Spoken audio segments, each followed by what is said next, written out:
Oi, Cássia, já tô vendo que tu tá aí. A gente vai dar um. Deixa eu. Eu sempre me atrapalho.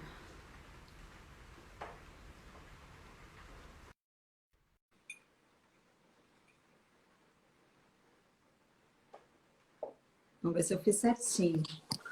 Eva, Tudo bem? me ouvindo bem? Tudo certinho? Tô te ouvindo bem. Tu tá me ouvindo bem? Tô, tô.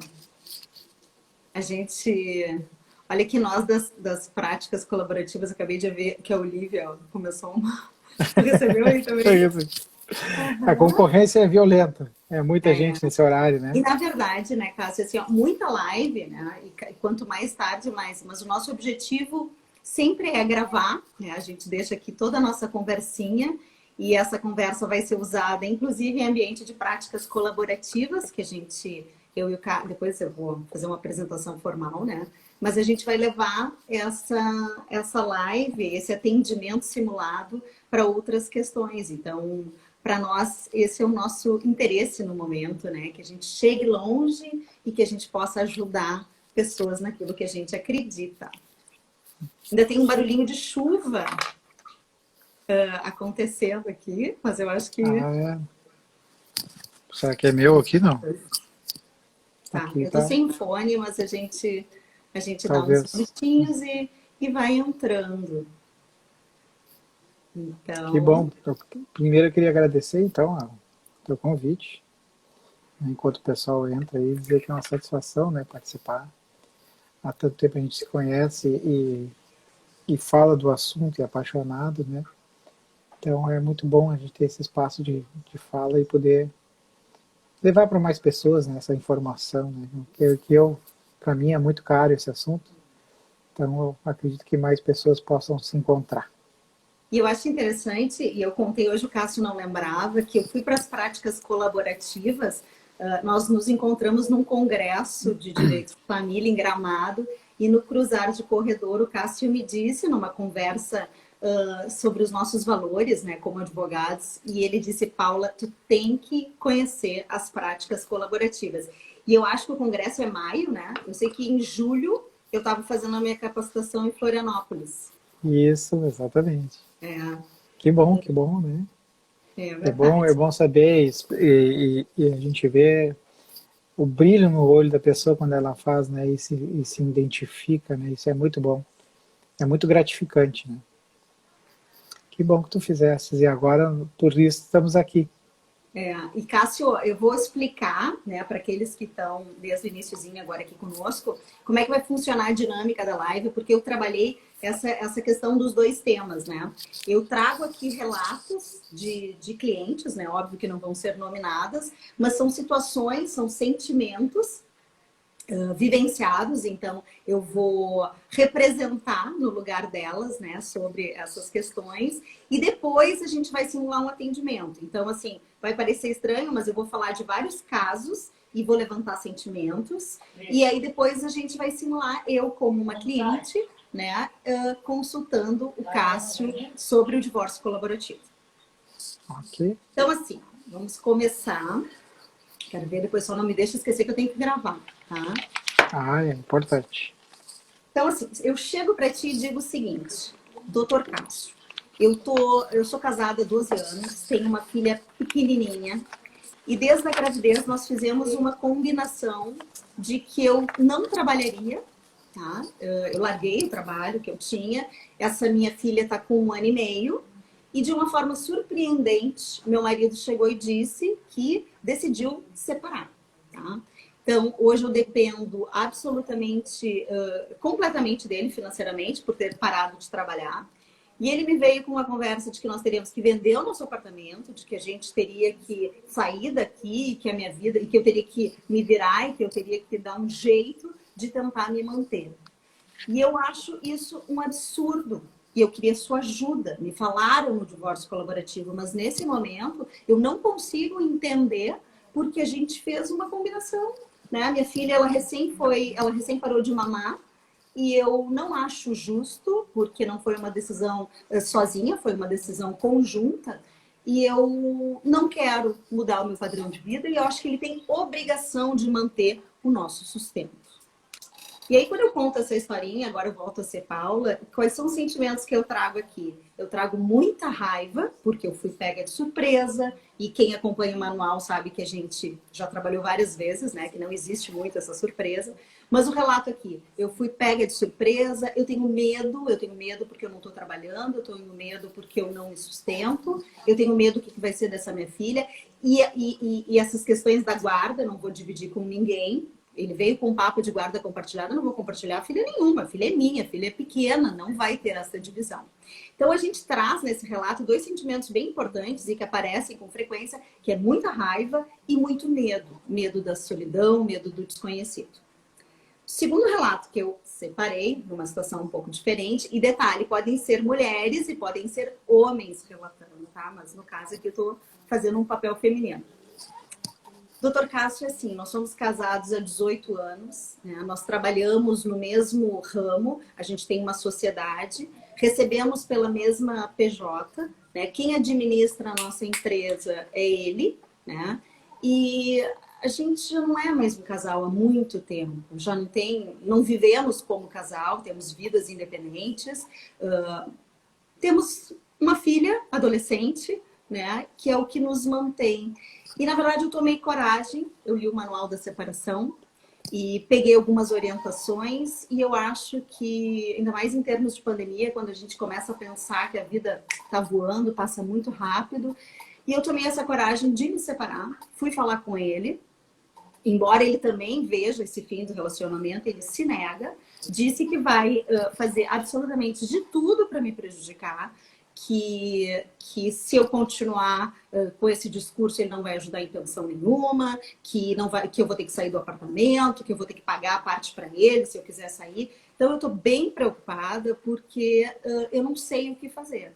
Eu tive a coragem, estou aqui precisando de uma orientação.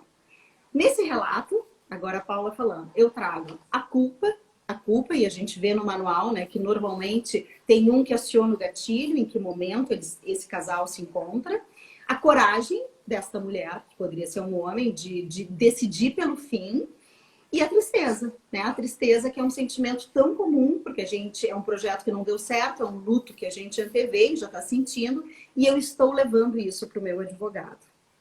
Terceiro relato.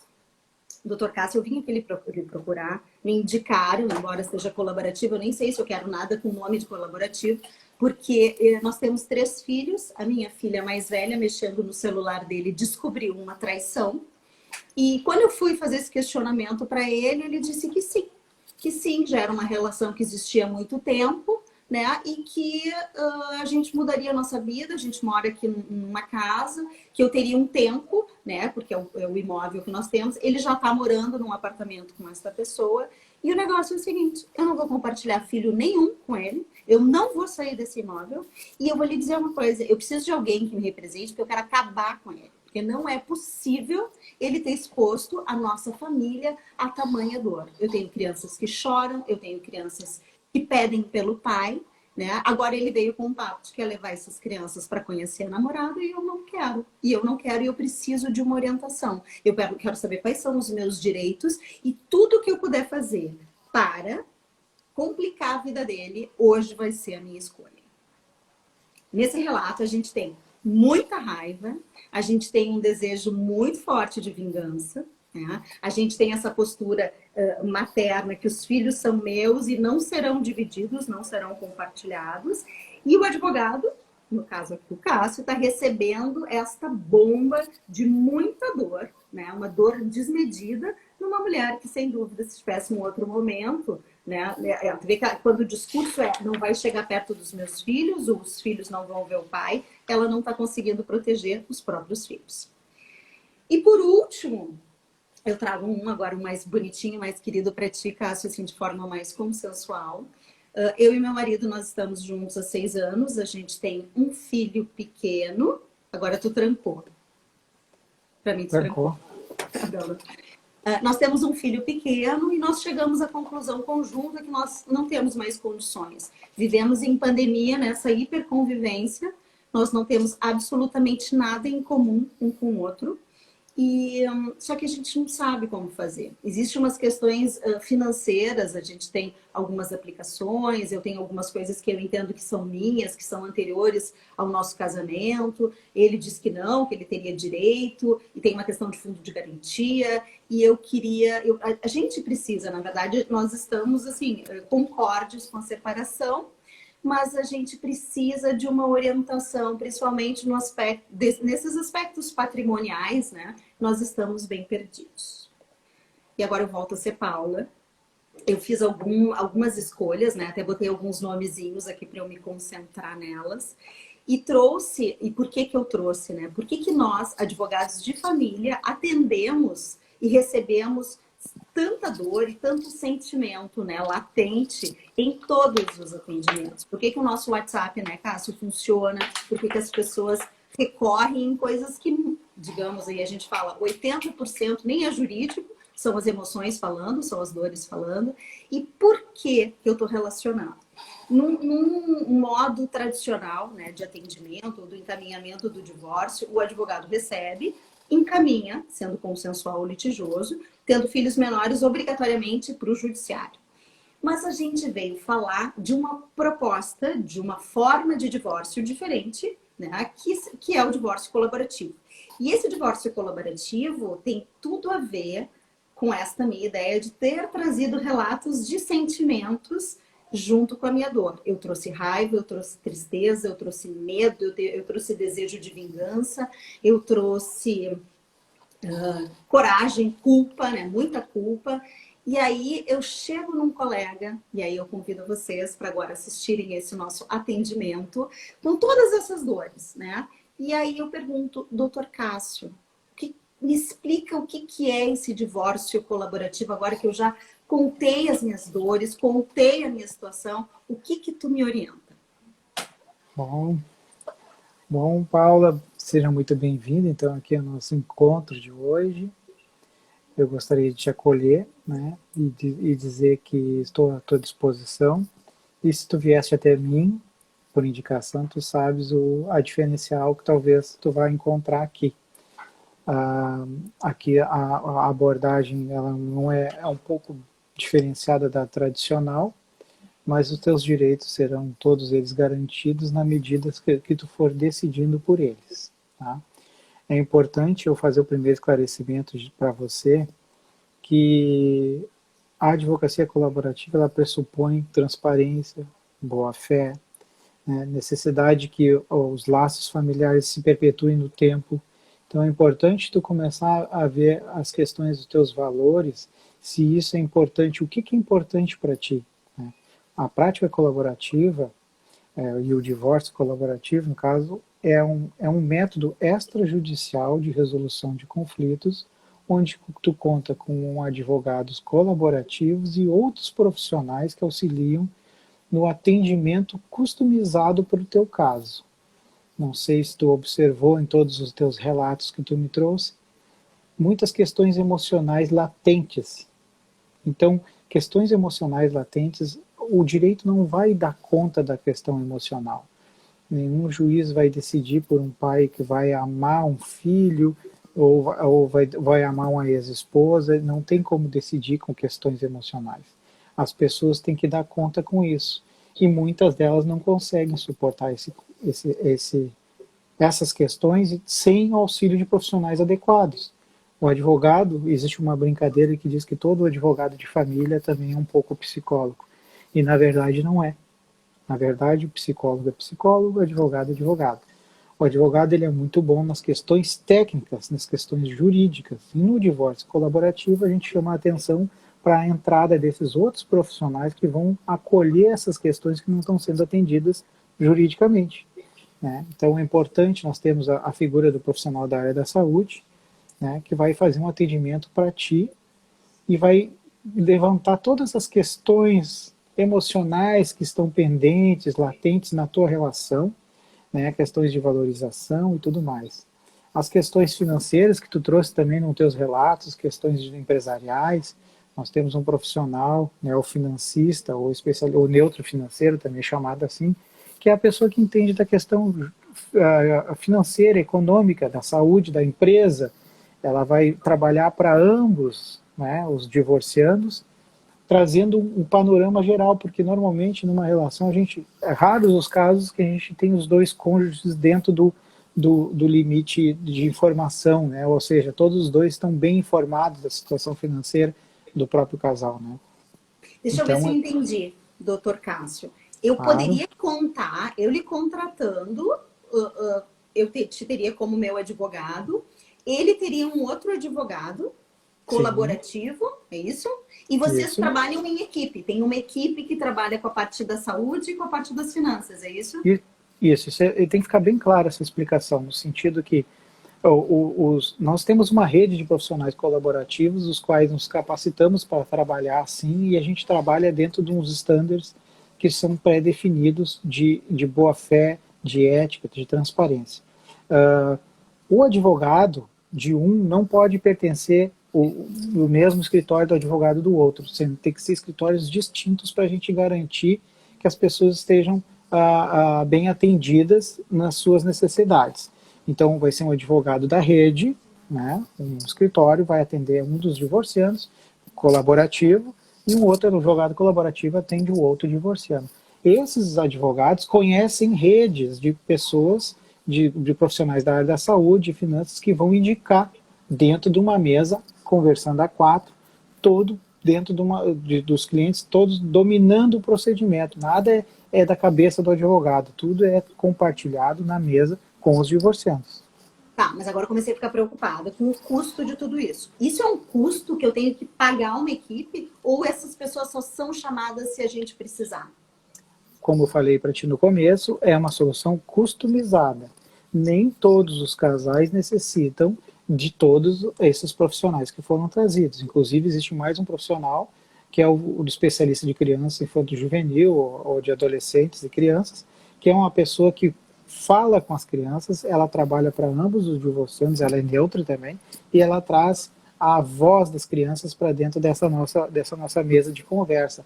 Porque normalmente os filhos ou eles não trazem todas as informações para ambos os pais, com medo de magoá-los, né? Existe uma aliança entre eles. Então, esse especialista vai trabalhar isso e vai trazer a real voz dessas crianças. Então, tu me perguntaste dos custos, né?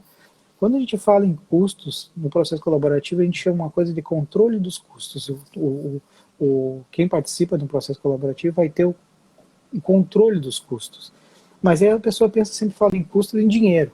Mas não é só isso. Os custos é o custo de tempo, né? O custo financeiro, sim, é importante, né? Mas principalmente o melhor custo que tu tem o controle são os custos emocionais, né? Tu tem a diminuição dos danos, né, que acontecem nos laços familiares. Então esses custos têm que ser levados em conta. Então às vezes a pessoa acha, uma quantidade enorme de profissionais. Normalmente cada equipe colaborativa trabalha de uma determinada forma, mas sempre dentro dos estándares de honorários da OAB, tá? Sempre respeitando a tabela da OAB. Então, os profissionais trabalham em forma de atendimento, ou seja, hora intelectual. Então, a gente vai fazer reuniões e essas reuniões são remuneradas, né? Com base, alguns profissionais fazem uma tomada do patrimônio que está envolvido nisso e estabelecem um teto, né, para que isso aconteça. Ou então, e alguns profissionais também, é um número X de horas pagas avulsas, mais um X para homologação final do procedimento.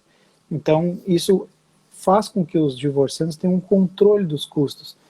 Quando acontecem as reuniões, quando vão acontecer, não vão atrapalhar as férias, a reunião de trabalho, a viagem a trabalho ou a lazer. Isso é importante deixar claro. Deixa eu ver se eu entendi. Então, eu, representada por ti, meu marido, meu ex-marido, representado por um advogado colaborativo, nós nos reuniríamos e aí a gente veria o que seria importante, se é necessário um profissional da saúde, um profissional da infância, um analista financeiro, para que a gente possa... E aí a gente fica sabendo o valor dessa hora técnica antes, para poder se organizar, é isso? Tudo antes. E Na verdade...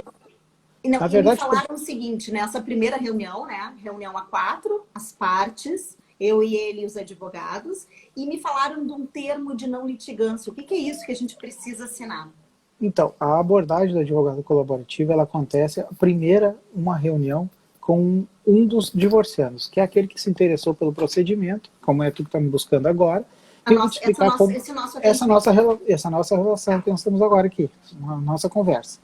Eu vou te explicar direitinho como é que funciona, já vou passar para ti os meus custos de te atender, e vou te indicar alguns profissionais que já trabalharam em outros procedimentos comigo, alguns especialistas na área da saúde, na área da finança, especialista de criança e adolescente, e mais ou menos a gente já trabalha dentro de eles já têm os valores deles, eu vou te explanar. Tá? Depois, o ideal é que tu convide o outro divorciando a participar desse procedimento, explicando os benefícios, né? A gente dá um material escrito para a pessoa poder entregar para o outro, ou por e-mail, vídeos, né? Explicando como é que funciona o procedimento, os benefícios desse procedimento. E essa pessoa, assim ela aceitando, sim, ela vai entrar em contato com um profissional colaborativo, um advogado, e vai ter o seu primeiro encontro como eu e tu estamos tendo. E lá ela vai tirar todas as dúvidas e valores deste outro advogado. Na reunião A4 que a gente vai ter, que é que tu mencionou, nós vamos fazer um encontro, porque, como eu falei para você, o neutro financeiro é uma pessoa, um profissional que trabalha para os dois. Então, o outro advogado, olha, eu tenho um determinado valor, o determinado neutro trabalha assim, eu tenho o meu, e o casal vai decidir, não são os advogados que vão decidir. Inclusive, se eles disserem, mas eu quero um terceiro, nós temos lá o site, né, do Instituto Brasileiro de Práticas Colaborativas, que embora não seja um órgão regulador das práticas colaborativas, é um órgão que capacita aqui no Brasil, né, essa forma de trabalhar. Então lá tem um sitezinho que tu busca lá, profissional colaborativo Rio Grande do Sul, na área jurídica, na área financeira, na área da saúde, né, especialista em crianças, e descobre outros profissionais.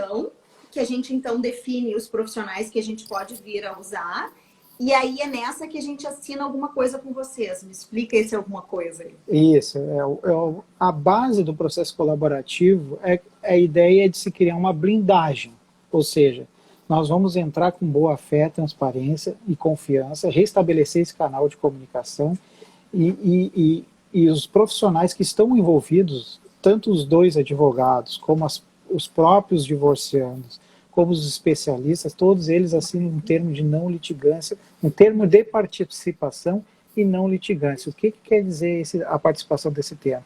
Os advogados, a partir daquele momento, eles trabalham um com o outro, não mais no método tradicional, que era um contra o outro.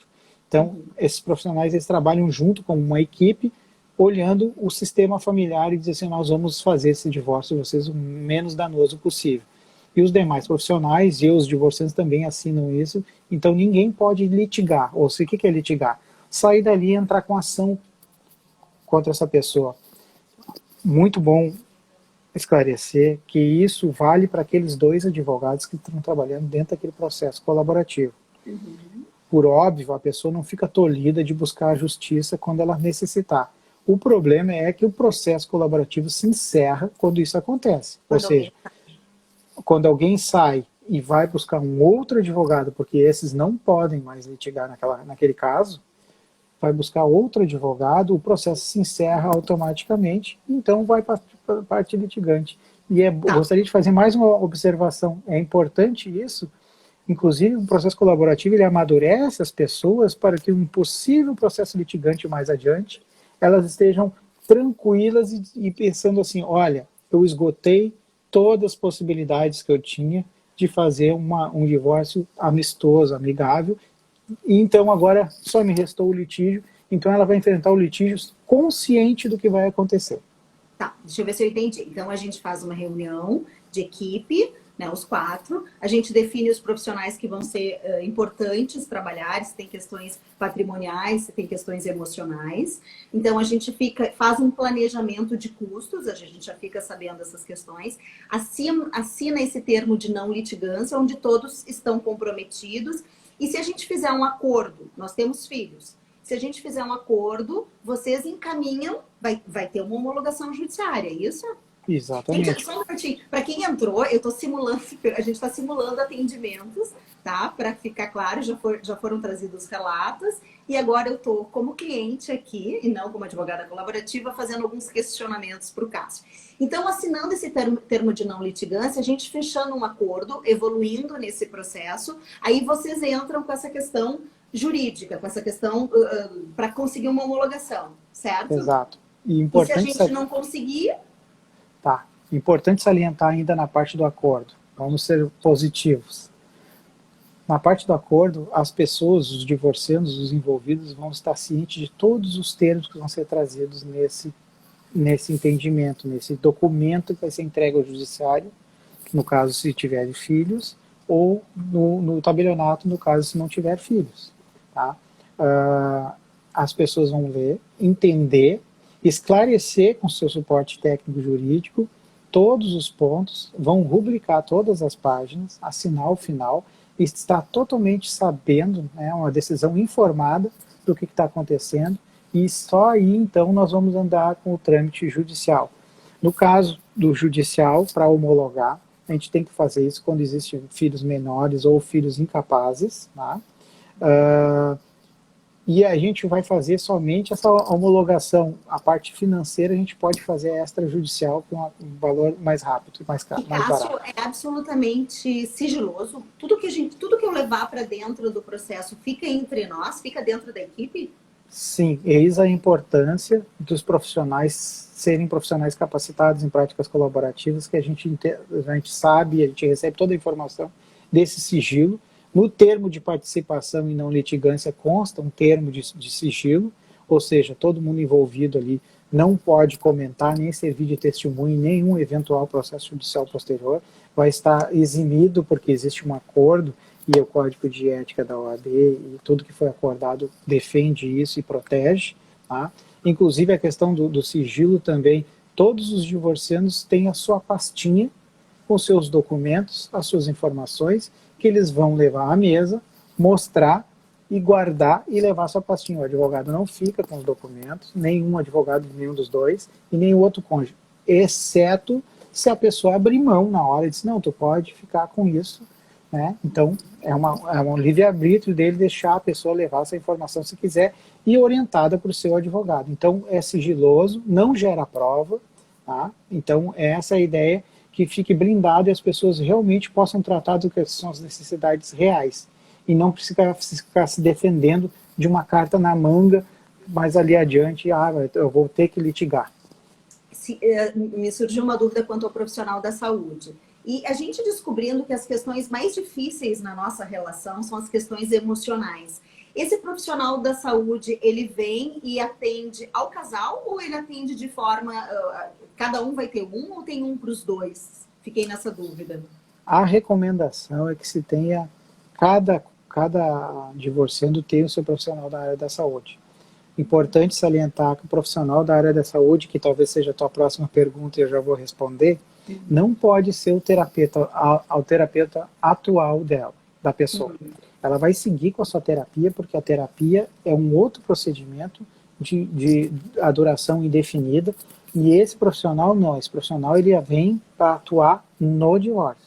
Então, uma atuação focada, objetiva, para esclarecer questões parentais, questões de convivência, questões de luto, questões de entendimento das fases do divórcio, da raiva, das emoções, entender a questão de comunicação, entender que a vida continua, né? E existe uma observação que eu gostaria de fazer, que assim, a lei tem remédio para muitas coisas, tá? E entregar a ideia que tu tem para um terceiro decidir é muito mais inesperado do que vocês mesmos decidirem o que vocês querem, né? É isso que é importante. E contar com profissionais que te ajudam a comunicar isso para o outro. Sabe por quê, Cássio? Eu procurei essa ideia do divórcio colaborativo, porque quando eu comecei a buscar informações, me falaram sobre esse cuidado de futuro, assim, né? Porque...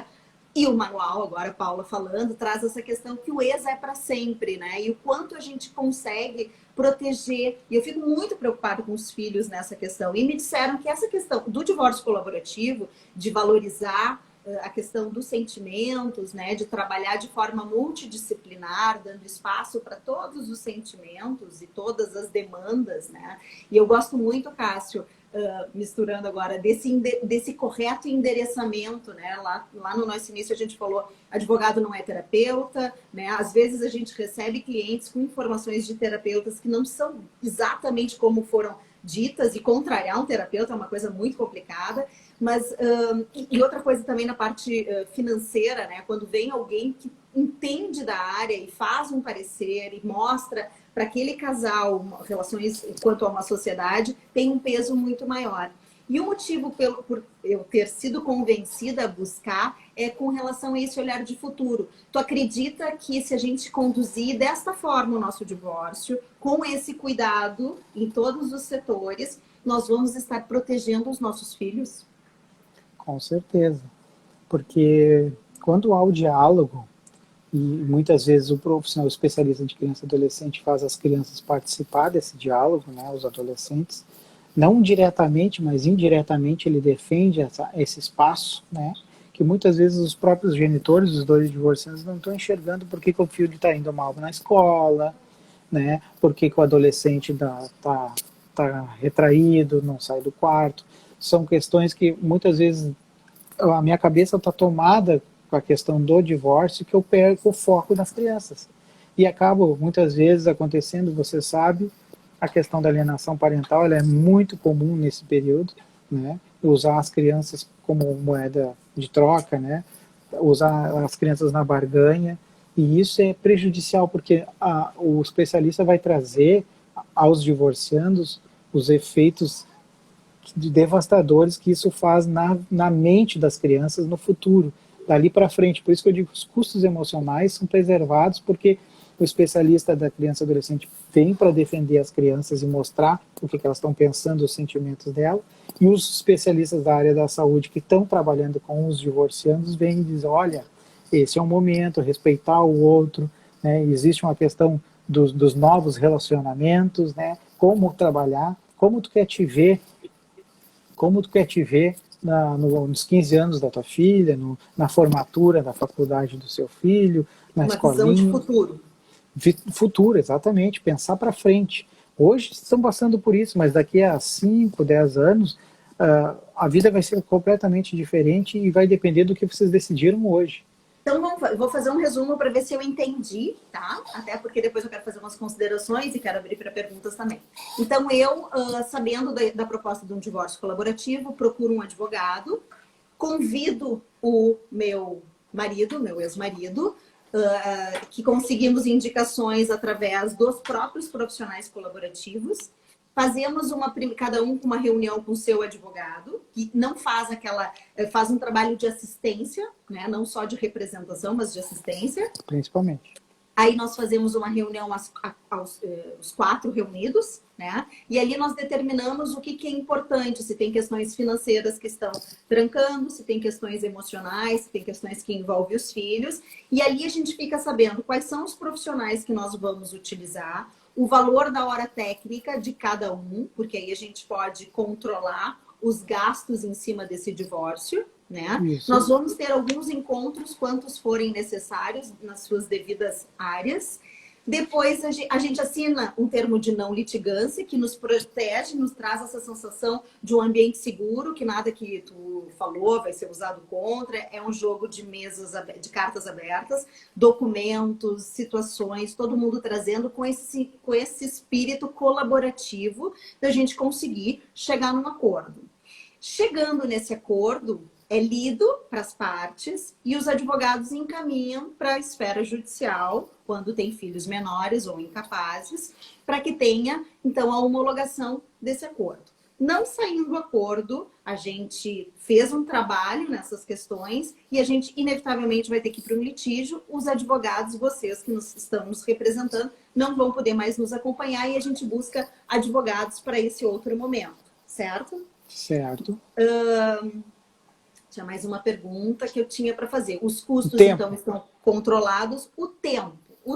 Então, assim, eu já tenho ganho no controle, eu tenho ganho no correto endereçamento, de cada setor, eu tenho um ganho de futuro, de proteção de relacionamento, e eu te pergunto o tempo de um processo desses, comparando mais ou menos com o que a gente sabe de um processo comum no judiciário. Tradicional. Tradicional.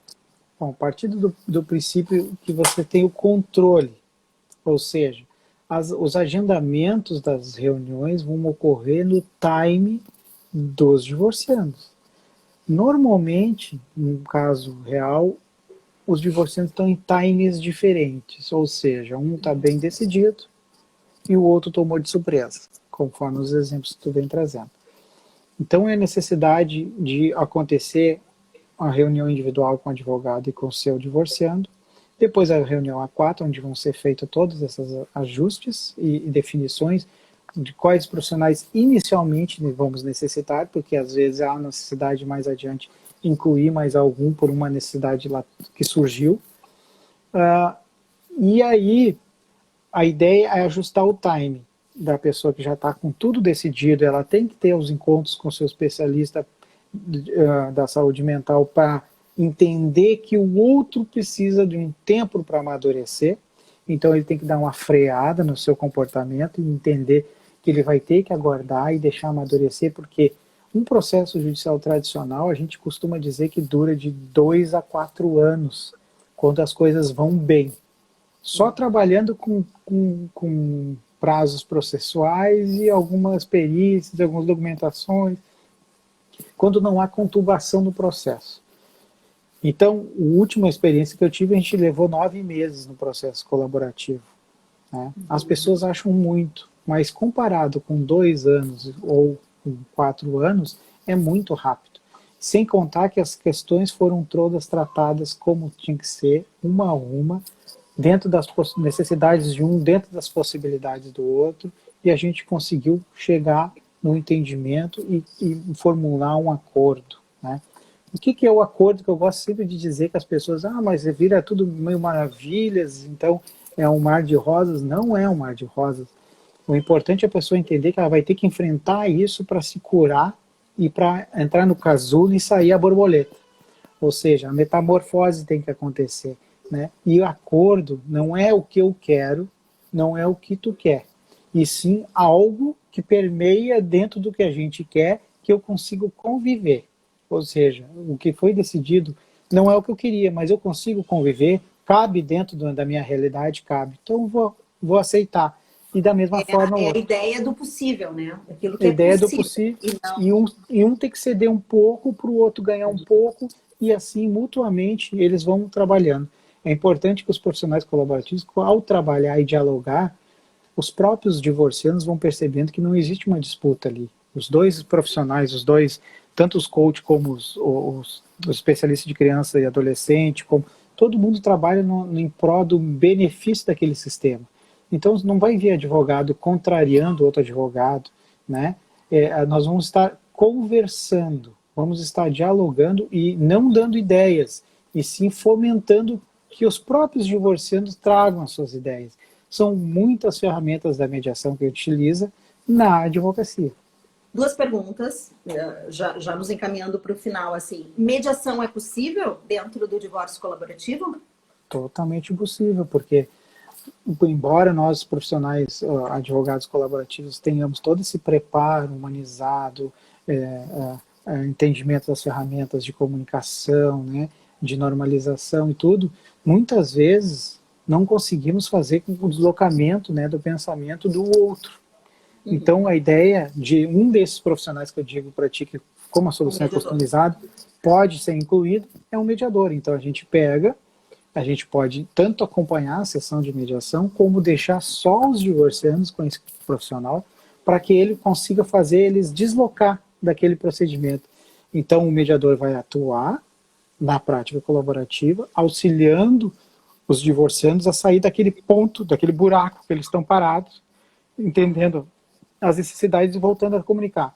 Qual é a pequena diferença? Que o mediador ele vai atuar, tantas sessões quando for necessária, para que as pessoas saiam daquelas posições, e ele não vai ter a necessidade de se fazer um acordo. Ele vai devolver isso para os advogados seguirem o divórcio. Ou seja, não, então nós acertamos lá isso, então agora eu traço para os advogados essa informação e o mediador ajudou as pessoas a andarem onde estavam paradas.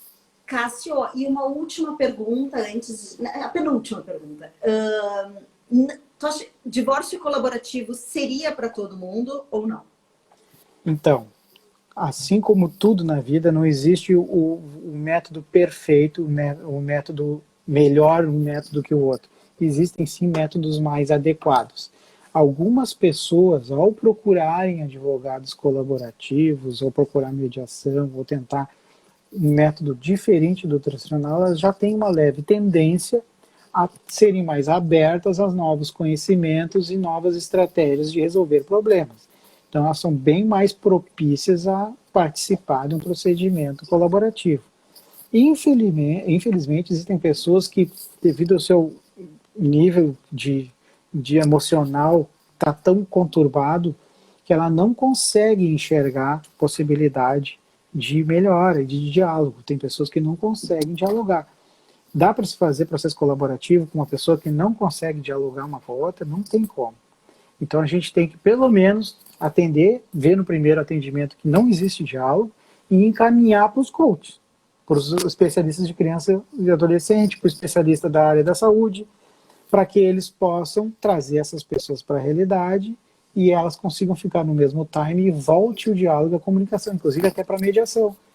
Depois que elas começarem a conversar, a trazer. Mas não é para todo mundo. Não Nem todo mundo se adequa. Né?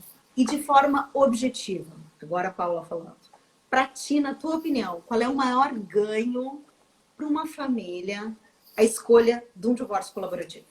Bom, inicialmente, para quem tem filhos, a preservação dos laços familiares. Né? As crianças passam muito bem, porque o divórcio vai acontecer, aliás, psicologicamente ele já aconteceu. Né? Já houve talvez uma separação traumática e tudo. Então, ele vai acontecer de um jeito ou outro. Que bom que a gente possa diminuir esse impacto, diminuir. Então, a preservação dos laços familiares, a preservação de um canal de comunicação funcional. Não estamos dizendo canal de comunicação, vamos passar o Natal juntos, não é isso que a gente está falando. Melhor que fosse. Mas se não for, que tenha um canal funcional, porque os filhos vão ficar adolescentes, ou diz que vai para a casa do pai, tu tem que saber falar com o pai para ver se o pai está lá mesmo, né? E vice-versa. Não tem aquele jogo do leve e traz, o filho, o pai disse isso, a filha diz, a mãe disse isso. Não, o pai vai falar direto para a mãe vai falar direto para o pai. Não tem o diz que me diz que não tem, não usa os filhos como pombo correio. Os custos emocionais, então, a preservação dos laços familiares, o controle dos custos, tu vai poder controlar, vai poder pausar. Eu tive casos que pausaram nas férias, porque tinham férias internacionais já compradas, a gente pausou o divórcio nas férias. Isso não existe no judiciário, pausar o divórcio. Né? Claro que os dois advogados podem peticionar e pedir para suspender, mas é raríssimo acontecer isso. Geralmente um vai ficar aqui para ficar tocando o processo. Né? Então a ideia é isso, é o custo emocional, o custo financeiro, o custo de tempo. A gente vai conseguir ir lá trabalhar isso e sair, não tem surpresa. E o maior benefício de todos, não vou entregar para um terceiro decidir a minha vida. Né? Eu tenho a chance de eu decidir junto. Quem coloca no judiciário tem o juiz para decidir por você. E aí talvez coisas que tu não queria. E ninguém sai vitorioso de um divórcio litigioso. Todo mundo perde. Tu sabe, Cássio, que eu complemento a tua fala agora trazendo para mim 2 pontos, além de todos esses que tu trouxe, que são importantíssimos. Eu gosto muito, tu falou desse canal, né? Eu gosto muito do endereçamento correto das situações e dos sentimentos. Então, assim, a gente vê muito divórcio mal conduzido justamente por posturas mais litigantes ou que acabam alimentando os sentimentos sem ter a técnica, né? Porque nós somos advogados, não somos terapeutas. E quando a gente faz um trabalho multidisciplinar, todo aquele advogado que teve essa experiência, é muito mais prazeroso, é muito mais fácil quando a gente tranca numa questão emocional que não sai acordo ou um processo que fica sendo alimentado com essas questões, a gente sente uma diferença enorme. E o segundo ponto que eu queria te trazer aqui, eu vi que a gente tem uma colega, Adriana, que está ali, comentou uma coisa e me fez pensar. A gente também vem de um momento de um novo advogado, né? Então, assim, nós temos aqui até alguns advogados que eu sei que estão nessa linha com essa ideia de que o bem maior seja a proteção. Eu gosto muito daquela fala que nós cuidamos de famílias e quando a gente tem esse comprometimento, a gente se abre. O divórcio colaborativo é uma das possibilidades, né? Às vezes a gente não consegue ou consegue menos do que a gente gostaria, né? Colocar ou conduzir para o divórcio colaborativo, mas aí a gente trabalha com todos esses sentimentos éticos, de respeito, de validar sentimento. Advogado de família tem que saber respeitar sentimento, tem que saber ter uma escuta qualificada, né? Tem que saber, eu atuo até aqui, isso aqui é 20% é nosso jurídico. Então, eu acho que é uma possibilidade muito, muito rica da gente respeitar, né, as partes que estão ali e fazer esse trabalho lindo de assessoria. E tem muito movimento começando de chamar os advogados para essa abertura do não litígio, né, da gente tentar formas extrajudiciais, métodos autocompositivos. E essa prospecção de futuro, assim, olhar para frente, te imaginar daqui 10, 15, 20 anos convivendo, né? Porque inevitavelmente conviveremos com o outro. Então, se puder ser de uma forma melhor e com preservação dos filhos, a gente tem um ganho enorme.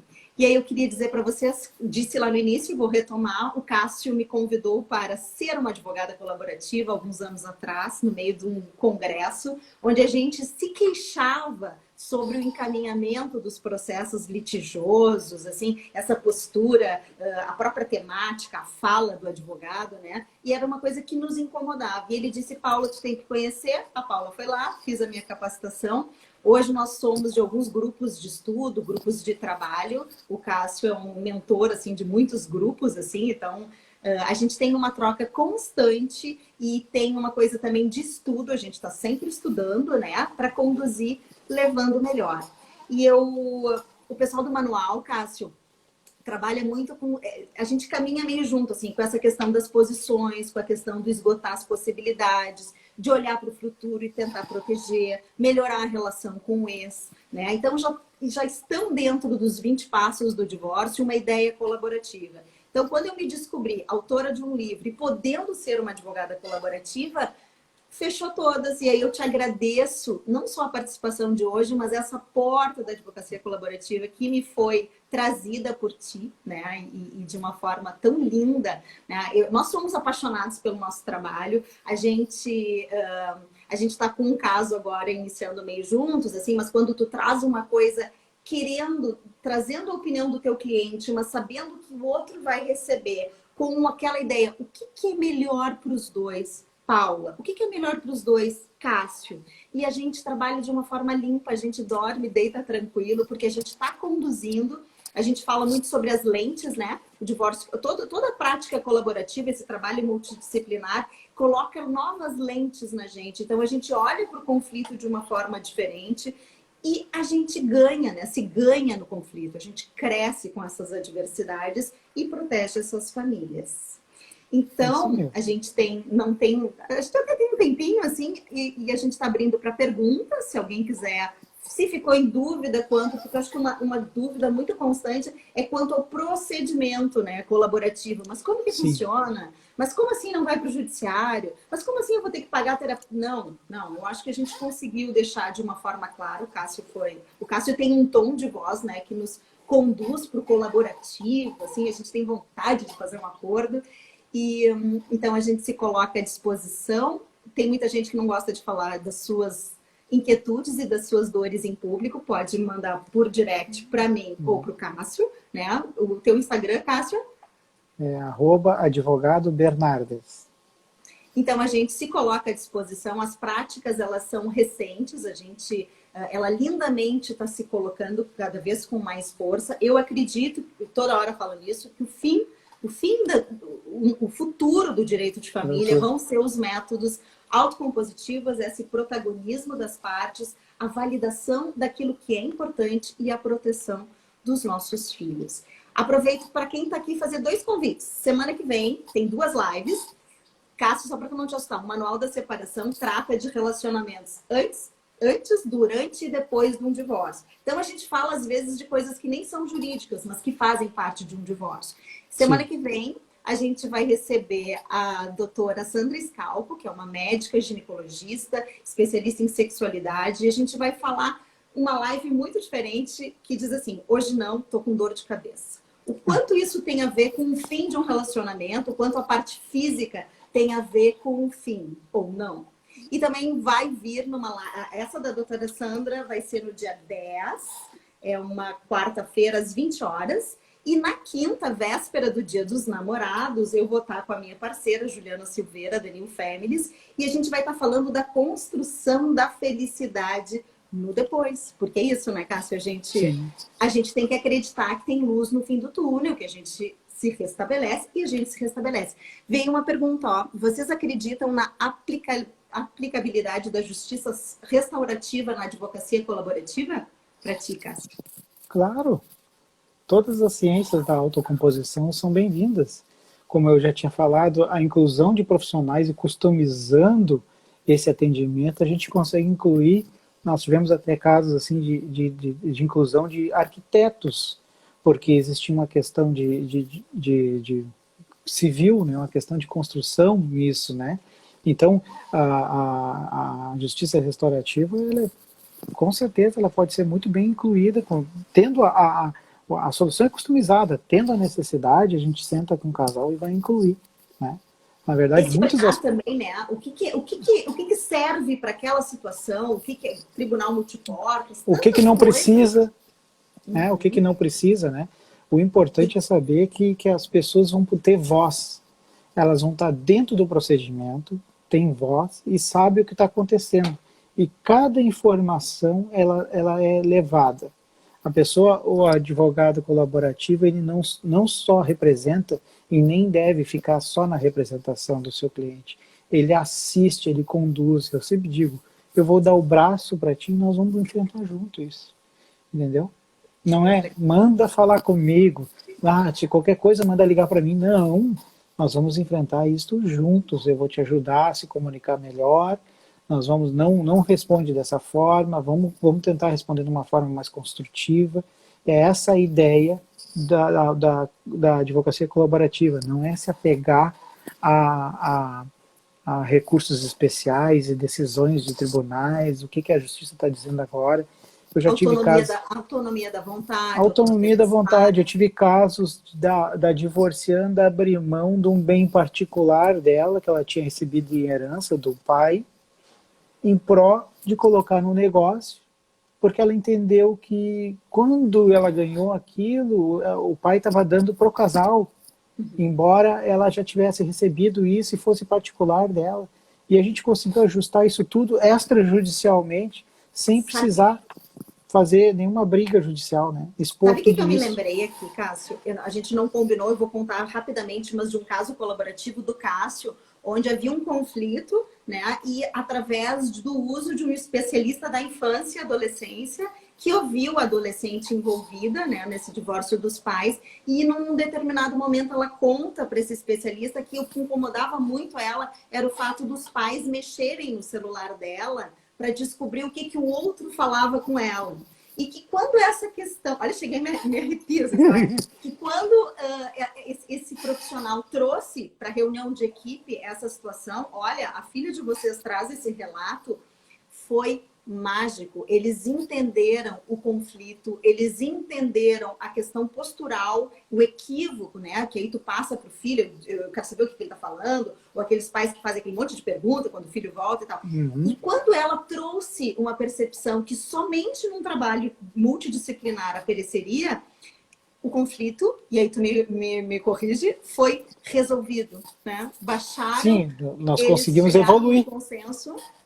Eles começaram a entender que estava transpassando a questão deles, estava entrando na privacidade do filho, né? De saber a senha do telefone do filho para poder vasculhar e ver, não questões... Então, o objetivo nem era cuidar do filho, e sim saber do outro. E aí o filho deixou de ser cuidado, e eu chamei a atenção deles, olha... Está na adolescência, amanhã ou depois, se vocês não tiverem um canal de comunicação, ela vai dizer que está na casa do pai, E não tá. E Tu não vai falar com o pai.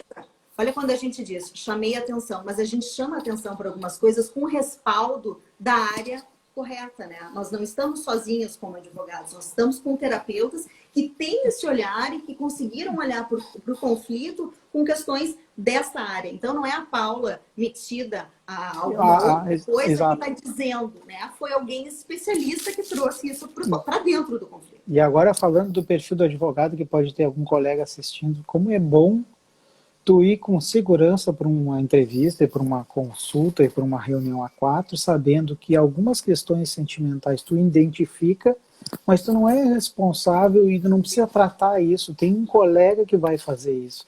Tu identifica e diz assim, olha, acho importante, né? Como eu já tinha explicado lá no início do procedimento, existem esses profissionais para nós entrarmos.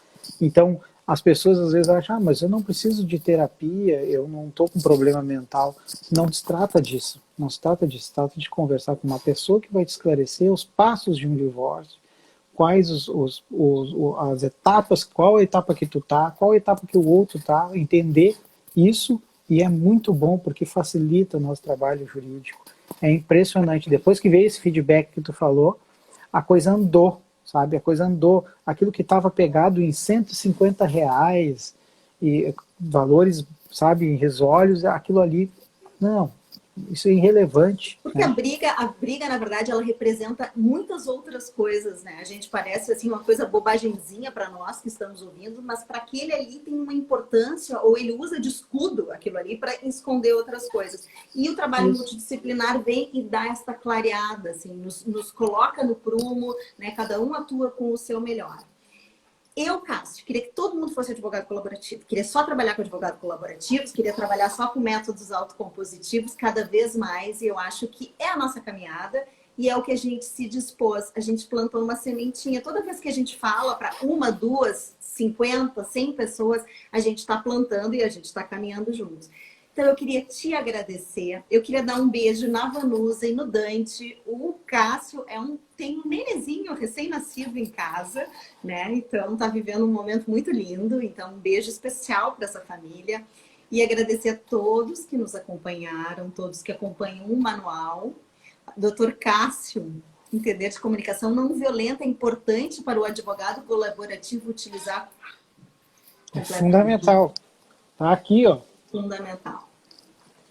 A gente tem que falar mais, né? A comunicação não violenta é uma coisa bem interessante da gente trazer para cá. Livro de cabeceira, meu amigo Marcondes, ó. Tá aqui, ó. Comunicação não violenta tá sempre na mão.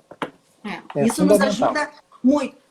Coisas que a gente aprendeu na mediação, coisas que a gente aprende muito na comunicação não violenta, só nos trazem benefícios como advogados.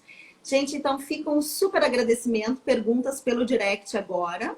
Tá? E, Cássio, sem palavras. Muito obrigada. Eu agradeço, tá? E eu quero só deixar uma mensagem e dizer que é necessário a gente ter uma mudança de postura, né? E entendermos que os conflitos, né? Eles não são de todo ruim. O ruim, às vezes, está no manejo deles. Então, a gente tem que saber manejar. Então, procurem profissionais que manejem o seu conflito como humanizado, né, um conflito com entendimento da família, é isso que a gente pede, tá? Ok? Foi um prazer, muito obrigado pelo convite, fico à disposição, quando precisar de mim eu estou sempre pronto. Se tiver perguntas aí, manda para mim que eu te ajudo a responder. Tá bom, obrigada, gente. Prazer, tudo de bom, sucesso!